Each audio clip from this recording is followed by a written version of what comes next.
Pagi hari ini saya akan sharingkan ya dengan tema pikiran. Nah, saudara yang dikasihi Tuhan, saya percaya setiap kita ya mempunyai pikiran. Nah, saya ambil dari 1 Korintus 2 ayat 16. 1 Korintus 2 ayat 16, demikian bunyi firman Tuhan. Sebab siapa yang mengetahui pikiran Tuhan sehingga ia dapat menasehati dia, tetapi kami memiliki pikiran Kristus. Ini kata Rasul Paulus di mana dikatakan siapa yang mengetahui pikiran Tuhan. Saya percaya maksud daripada rasul yang besar itu Rasul Paulus mengetahui tidak ada satu manusia pun cara pikiran manusia yang dapat menasehati dia, tetapi kami memiliki pikiran Kristus. Rasul yang besar berkata, dia memiliki pikiran Kristus. Nah, saya percaya, kenapa dia memiliki pikiran? Semua manusia punya pikiran, tapi orang yang di luar Kristus tidak memiliki pikiran Kristus. Kenapa kita di dalam Kristus memiliki pikiran Kristus? Karena akal budi kita ada akal budi ya ilahi.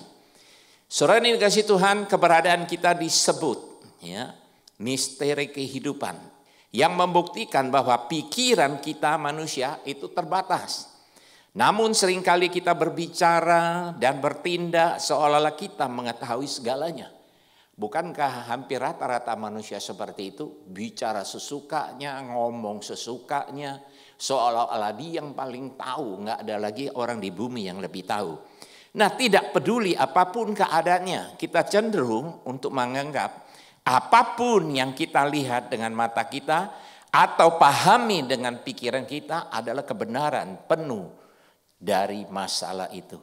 Nah, kita lihat dengan mata, kita mendengar dengan telinga, sehingga kita rasa kita memahami semua apa yang kita lihat, apa yang keluar dari mulut kita itu semua itu adalah kebenaran. Nah, kuasa harus kita belajar saudara pagi hari ini. Kuasa pikiran itu sungguh menakjubkan sebetulnya. Ini terbukti ketika kita sadar bahwa pikiranlah yang mengendalikan karakter manusia. Pikiran yang mengendalikan tingkah laku dan percakapan. Saudara yang dikasihi Tuhan, kita lihat seseorang itu memiliki karakter yang baik atau karakter jahat itu dari pikiran. Untuk sisa kehidupan kita manusia itu dikendalikan oleh pikiran. Tingkah laku seseorang itu dikendalikan oleh pikiran. Dan percakapan itu pun dikendalikan oleh pikiran. Makanya orang tua sering menasihat kita sebelum ngomong tuh pikir dulu. Nah, banyak daripada kita manusia ngomong tidak tanpa pikir. Sudah ngomong baru berpikir, tadi ini saya sakitin dia enggak? Seperti itu. Nah, kita dapat berpikir secara menguntungkan maupun tidak menguntungkan, secara benar maupun tidak benar, dan sisa hidup kita akan dipengaruhi oleh pikiran. Nah, artinya mempengaruhi kita, pikiran mempengaruhi kita berbicara yang benar, hidup tidak benar, ya, dipengaruhi semua oleh pikiran. Makanya bahasa sehari-hari yang kita sering dengar ada ya kan, positif, ya kan, thinking dan negative thinking.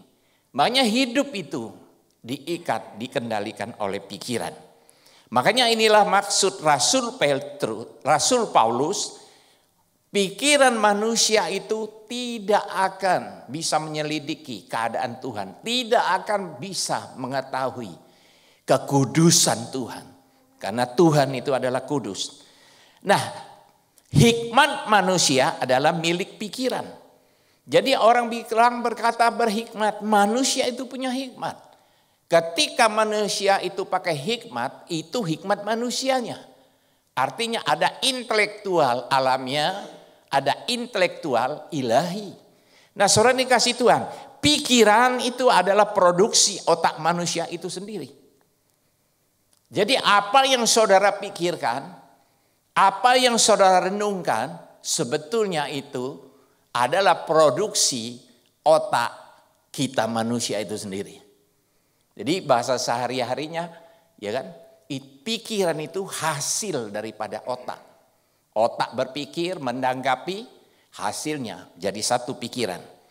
Nah, Rasul mengatakan bahwa ia menggunakan perkataan yang timbul dari pikiran untuk menyampaikan perkara-perkara Allah yang diketahuinya dalam roh. Nah, saudara yang dikasihi Tuhan, pikiran memang harus. Kalau orang tidak pikir, tidak memiliki pikiran, ya bukan manusia lagi dia, ya mungkin sudah terganggu pikirannya. Artinya kalau pikiran itu sudah terganggu, berarti terganggu jiwanya. Nah, saudara, tapi di sini dia bilang dia perkataan yang timbul dari pikiran untuk menyampaikan perkara-perkara Allah yang diketahuinya di dalam roh. Jadi maksud Rasul Paulus, dia menyampaikan perkara-perkara Allah melalui pikiran. Tapi pikiran yang dia pakai bukan pikiran manusia atau bukan pengetahuan dari manusia. Diketahui dalam roh. Apa maksudnya? Rasul Paulus menyampaikan perkara-perkara Allah pakai pikiran yang dikatakan diketahui di dalam roh. Sebelum Roh Kudus berbicara menerangi roh manusia Rasul Paulus, dia tidak akan menyampaikan perkara-perkara Allah dengan pikiran manusia. Maka dikatakan aku mengetahui di dalam roh. Roh Kudus berbicara kepada rohnya. Nah, roh di dalam roh kita semua orang percaya ada intuisi.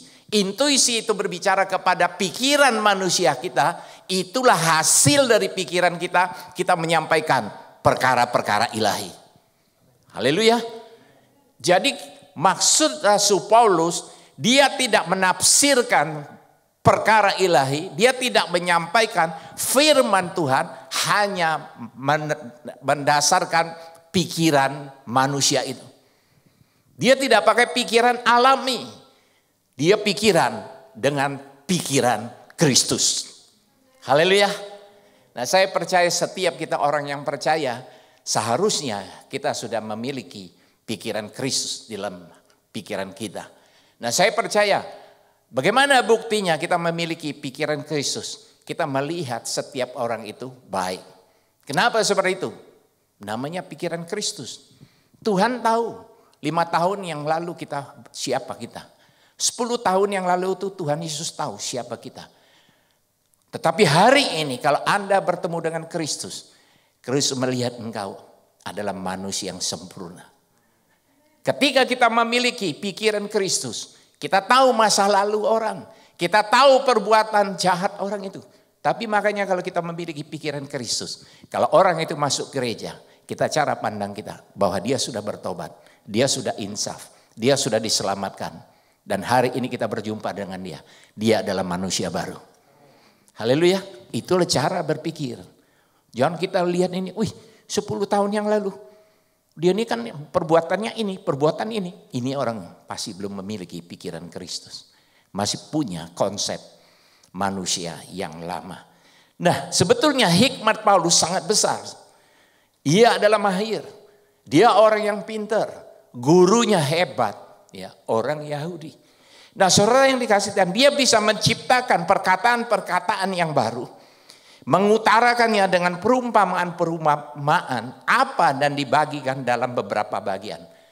Maksudnya saya mau mengatakan Rasul Paulus itu dia memiliki kecakapan untuk berbahasa yang baik. Tapi itu pun dia tidak katakan.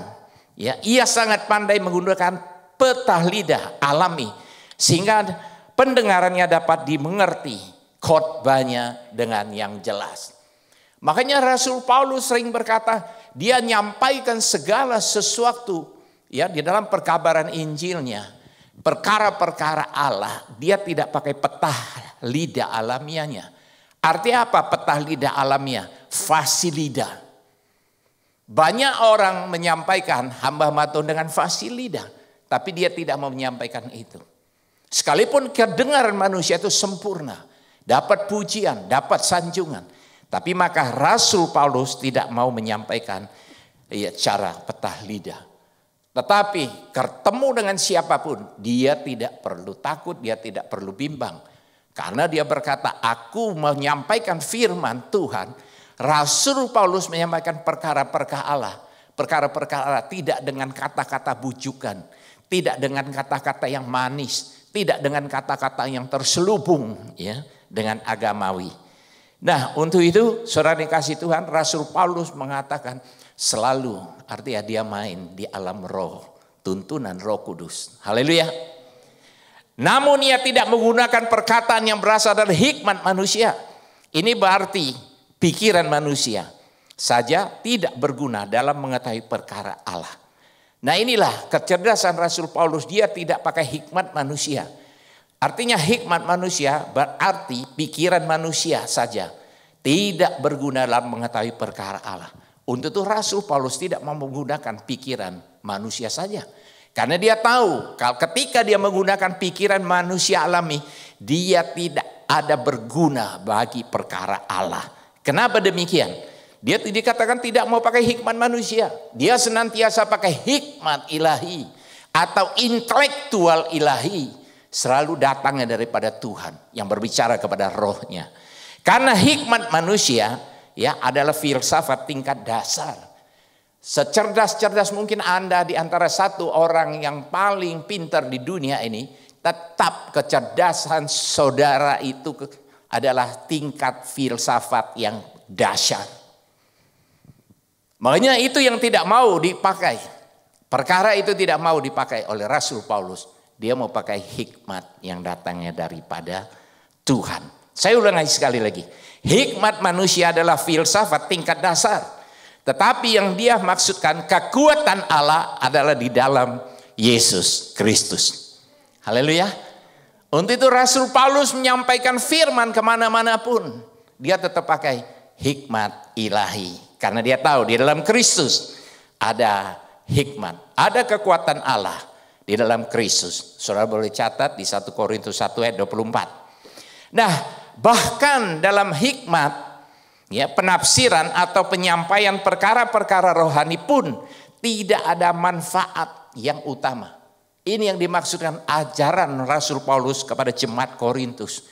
Dia tidak menyampaikan perkara-perkara dengan hikmat manusia, perkataan manusia. Saya kembali aja saudara lihat 1 Korintus 2 ayat 14. Tetapi manusia duniawi tidak menerima apa yang berasal dari roh Allah. Karena hal itu baginya adalah suatu kebodohan. Dan ia tidak dapat memahaminya. Sebab hal itu hanya dapat dinilai secara rohani. Jadi bagi manusia berasal dari roh. Karena hal itu baginya ada sesuatu kebodohan. Makanya manusia saudara dikasih Tuhan. Kita orang yang hidup. Yang selalu berasal daripada roh Allah. Hal itu dikatakan suatu kebodohan bagi dunia. Maka ada ayat berkata Tuhan selalu pakai. Dunia menganggap kita ini bodoh. Sebenarnya kita ini bukan bodoh. Dunia menganggap kita bodoh. Karena kita tidak pakai pikiran dunia. Kita selalu pakai pikiran Kristus. Dunia menganggap kita bodoh. Sebenarnya kita bukan bodoh di dalam akademik. Karena Tuhan lihat manusia di luar yang belum percaya kepada Tuhan, lihat kita ke gereja, nyembah, nangis, muji, ya kan? Nah, sehingga dibilang bodoh kali orang ini. Senang juga nyanyi, susah juga nyanyi, bodoh nih dia nih. Nah seperti itu kira-kira. Padahal kita bukan bodoh di akademik, semua kita anak Tuhan pasti cerdas. Haleluya. Nah saudara dikatakan seperti itu. Jadi kita perlu, ya kita orang-orang yang percaya. Di dalam Kristus mengayak pikiran-pikiran kita melalui firman Allah sehingga kita mengerti kehendak Allah.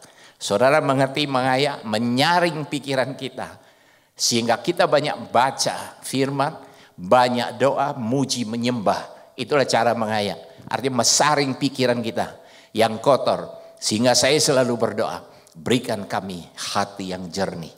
Hati yang jernih pasti sudah diayak. Sudah disaring dengan firman Tuhan. Dengan perkataan Tuhan. Dengan pendengaran firman Tuhan.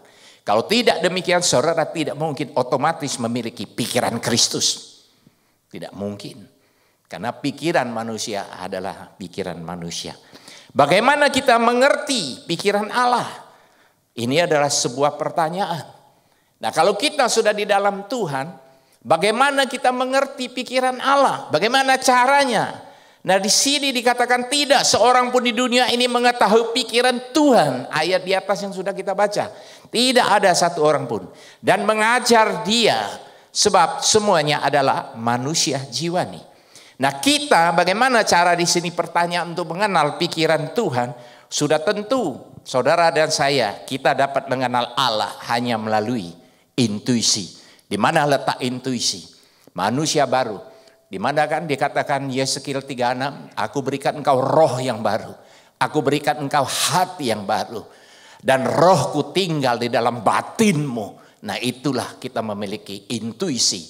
Sehingga kita memiliki intuisi itulah ada. Baru ketika Roh Kudus berbicara kita mengetahui kehendak Allah. Mungkin kita sudah malas, Roh Kudus berbicara, anakku bangkit, bergerak ke gereja.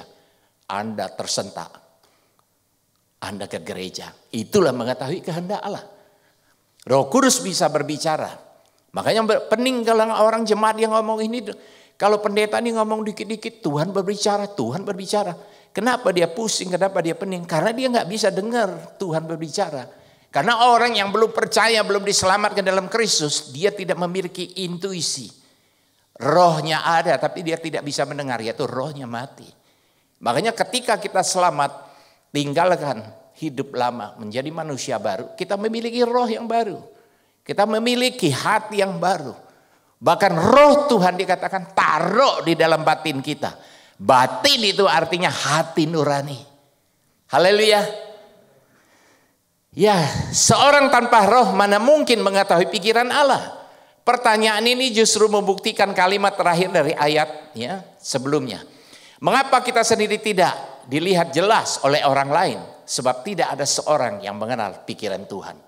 Haleluya.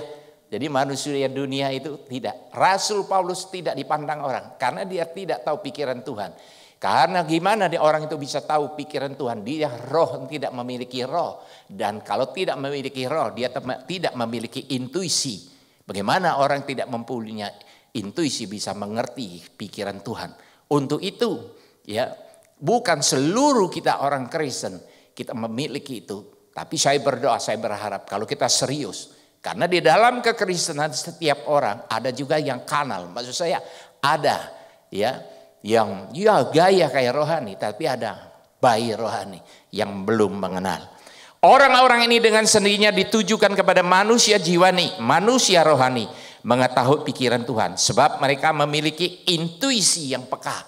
Setiap kita orang yang percaya memiliki roh yang baru, batin ilahi dalam hidup kita. Kita memiliki intuisi yang peka, bukan peka, peka. Ya, kalau peka nggak mungkin dengar suara Tuhan, dengar suara manusia aja nggak bisa. Nah peka, kepekaan batin kita inilah kita bisa mendengar suara Tuhan, karena di dalam roh kita ada intuisi. Haleluya. Manusia jiwani tidak dapat mengetahui sebab mereka tidak mempunyai intuisi. Nah manusia yang di luar Kristen, manusia yang tidak mengikut Yesus, dia tidak mengerti pikiran Allah. Kenapa? Karena dia tidak mempunyai intuisi. Dan karena itu mereka tidak dapat bersekutu dengan Allah. Haleluya. Nah saudara yang dikasih Tuhan. Karena manusia jiwani tidak dapat mengetahui pikiran Tuhan, mereka pun tidak dapat mengetahui manusia rohani yang sepenuhnya taat kepada pikiran Tuhan. Maka seringkali mungkin saudara keluar rel daripada pikiran di luar Tuhan. Seringkali kan Tuhan berbicara lagi, oh gini, nah itu masuk pikiran Tuhan.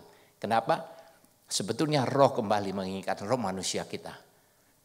Intuisi itu menyampaikan pikiran, akal budi kita. Akhirnya pikiran kita yang jahat kita berubah.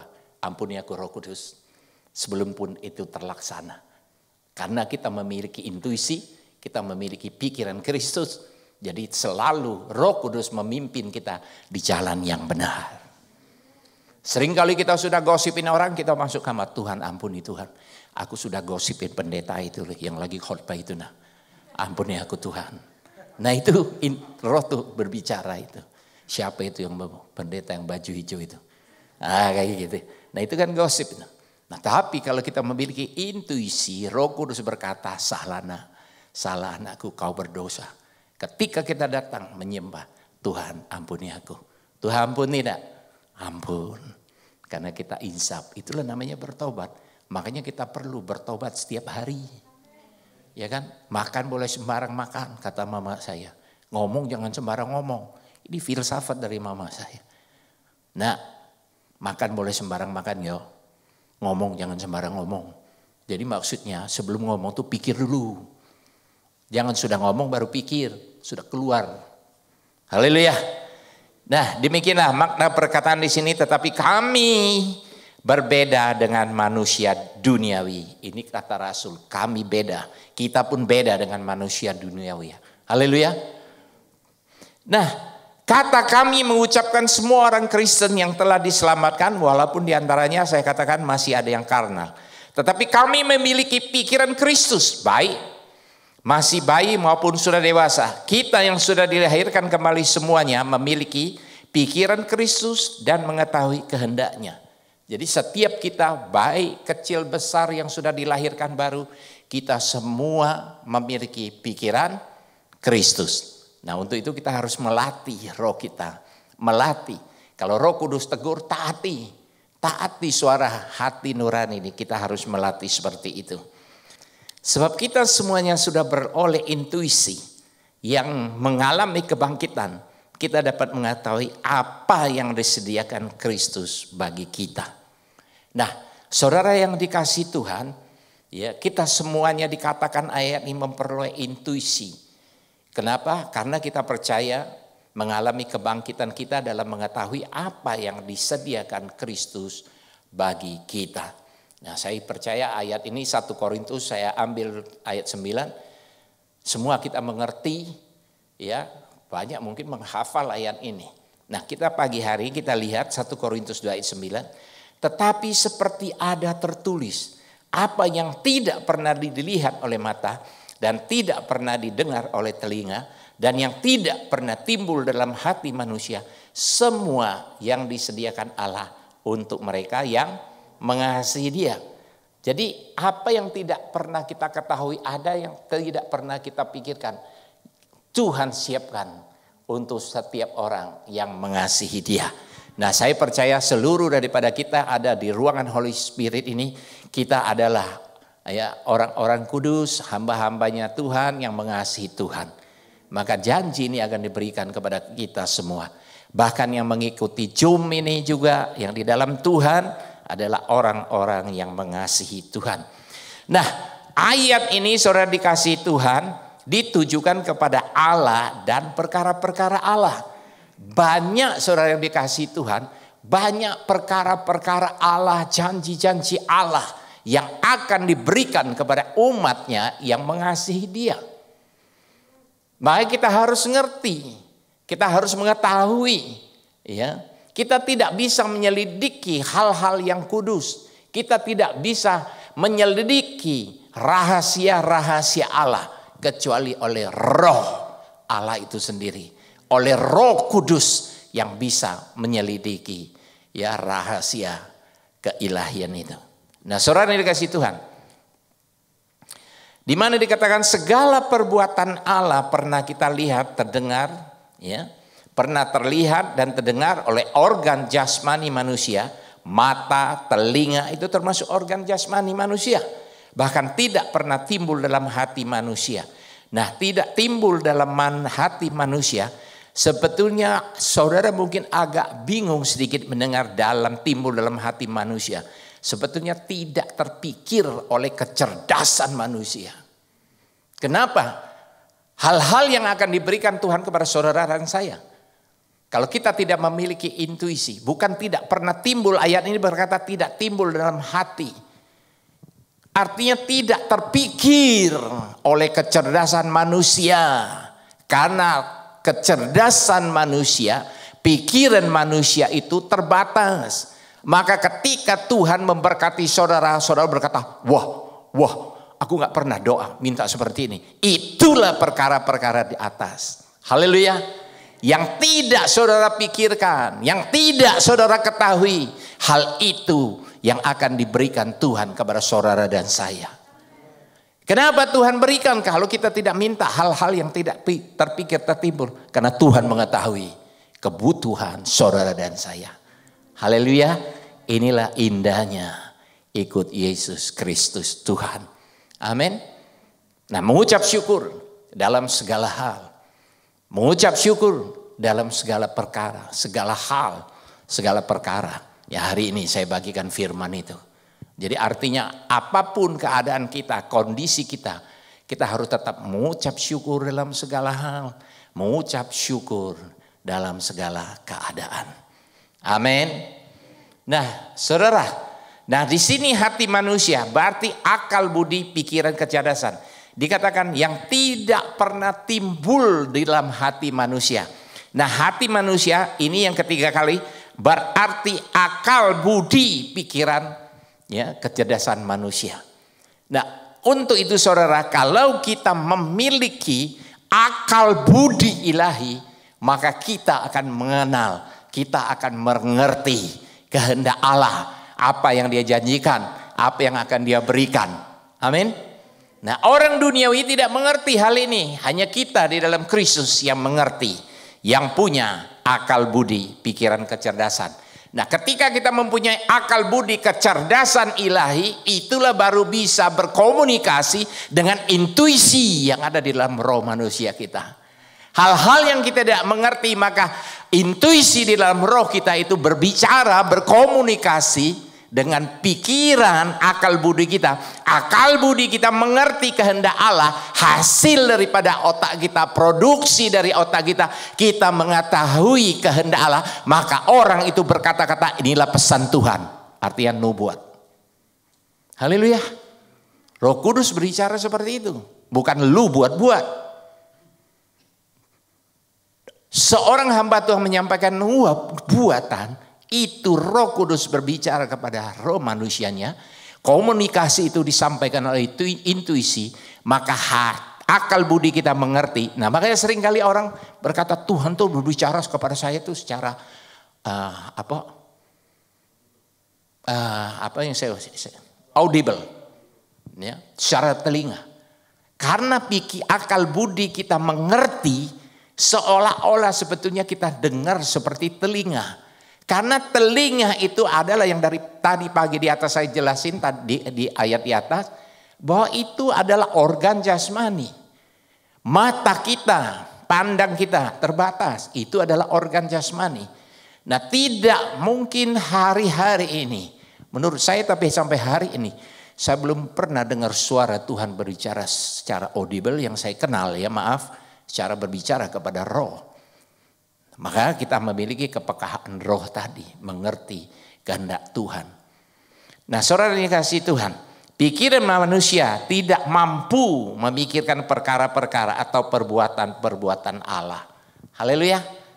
Jadi kalau kita tidak pakai pikiran Kristus, kita pikiran manusia, tidak, sekali-sekali tidak. Ya.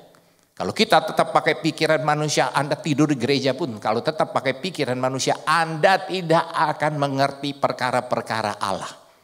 Tapi Anda memiliki roh, intuisi, kita akan mengerti kehendak Allah. Kita akan mengerti perbuatan-perbuatan Allah. Perkara Allah jauh melampaui jangkauan pikiran manusia. Ya, perkara Allah itu jauh sekali. Bukan karena sekarang Yesus duduk di surga, bukan masalah itu, jauh dari pikiran kita. Sekali lagi izinkan saya berkata, ya, kecerdasan manusia, kekuatan manusia itu terbatas. Haleluya. Sekuat-kuatnya kita terbatas. Secerdas-cerdasnya manusia, ya, terbatas. Tapi saya lebih suka berbicara kepada orang manusia yang cerdas daripada manusia yang kurang tidak cerdas. Ya, karena berbicara kepada manusia yang cerdas nyambung. Kalau orang tidak cerdas kan tidak nyambung. Ngomong mau ngulang-ngulang. Maka dinasihatin pun tidak dengar-dengar. Nah, Anda sendiri cari ayatnya. Kalau orang tidak mau diajar, orang tidak mau dinasihati, itu termasuk manusia apa? Ya, Anda sendiri cari, di situ ada ayatnya. Buka aja Alkitab saudara. Nah, saudara ini kasih Tuhan. Karena itu, bila manusia ingin mengerti Allah dan bersekutu dengan Allah, hanya menggunakan pikiran saja tidak akan berhasil. Tidak akan berhasil. Ya, kemanapun Anda cari, Nah, masuk ke gunung, masuk ke gua dalam pertapaan, Anda tidak akan menemukan, ya, mengerti. Untuk itu di mana di satu sebagai ayat yang terakhir di 1 Korintus saudara ayat 2, 1 Korintus 2 ayat 10 berkata, karena kepada kita Allah telah menyatakannya oleh Roh, sebab Roh menyelidiki segala sesuatu, bahkan hal-hal yang tersembunyi dalam diri Allah. Dahsyat. Haleluya. Jadi kalau kita mau mengerti kehendak Allah, kita harus, ya, menyatakan oleh Roh, sebab Roh menyelidiki segala sesuatu, bahkan hal-hal yang tersembunyi dalam diri Allah.